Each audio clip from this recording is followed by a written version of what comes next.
A new champion will be crowned in the 2025 ISSA Urban Area Senior Netball Competition, while Wolmers remain on course to retain their title in the junior competition. The Spanish Town-based Hozamati will be looking to add their name to the list of champions, while Gainstead are hoping to regain their hold on the coveted trophy. Hozamati confirmed their spot in the championship game after getting by Wolmer's 33-30 in a close semi-final. The quarterly scores saw Hozamati taking a 2-goal lead, up 10-8 after the first.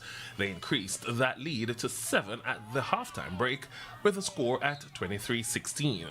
Wolmer's took the third quarter while closing the gap to 27-24. However, both teams shared the final quarter, allowing Hozamati to clinch their berth in the final. Knew coming into the game that it would have been tough. They have the most dominant shooter in schoolgirl league competition right now, and that's a given. But we had to ensure that we were competitive in each third. Winning the ball from the center third, and if we force them back to their defensive third to press the pressure a little bit more, that was the objective today, and the girls did wonderfully. Former champions Gainstead reached the final after dismissing Norman Manley 42-30. The teams were level after the first quarter at 7-all. However, Gainstead opened a 7-goal lead, entering the break to be up 23-16.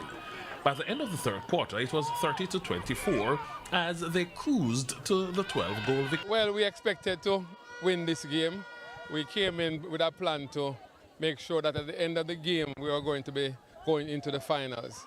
It was not easy at the beginning, but we know our class would have come through in the end. And so step by step, each quarter we build on each quarter and we end up winning the game. Last year's champion in the Junior League, Wolmers dismissed Jonathan Grant High 32-19 in their semi-final clash. Well, the objective was really to win each quarter today.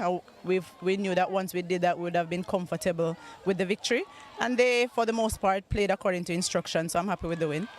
Norman Manley got the better of St. Hugh's High 33-21 in their encounter.